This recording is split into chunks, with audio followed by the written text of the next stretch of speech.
down the road, 100 years, people look back and they go, 100 years? Varmus, who's he? I mean, let's face it. 100 years is a long time. Harold is unflappable. He's a brilliant scientist. Oh, Harold's super bright.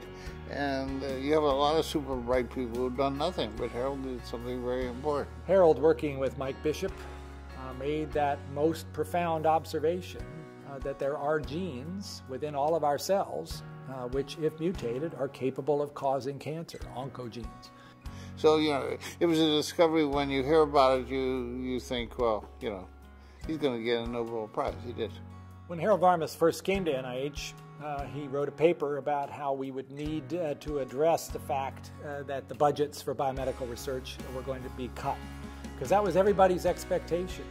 Quite the opposite occurred, and I think Harold had a lot to do with that in terms of the way in which he put forward the promise of medical research in a fashion that was highly credible, highly authoritative, and inspiring. Memorial Sloan Kettering Cancer Center has a long tradition of outstanding cancer care as well as basic cancer research. During the 10 years he was here, he attracted a number of leading investigators to move to New York and set up new programs in immunology, cancer biology, and a program that I direct called Human Oncology. So he's transformed the face of this institution. Right now, cancer research is red hot. There is so much potential for really figuring out in a comprehensive way what causes a normal cell to become malignant. But to steer that part of the ship, I needed somebody with exquisite scientific knowledge and instinct and judgment. And there's nobody on the planet that I think could measure up to Harold in terms of those characteristics.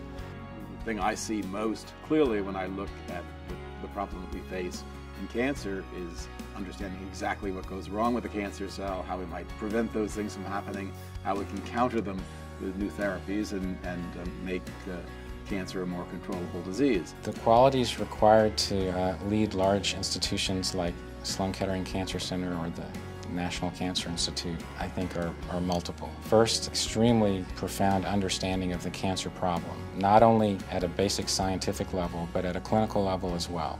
The second is one of sort of convincing your colleagues to pursue a vision. The leader of these institutions needs to have the respect and confidence of the community. And so someone as senior and accomplished as Dr. Varmus is one of the few people who I think can lead us that way. I actually don't care whether people 100 years from now remember me at all.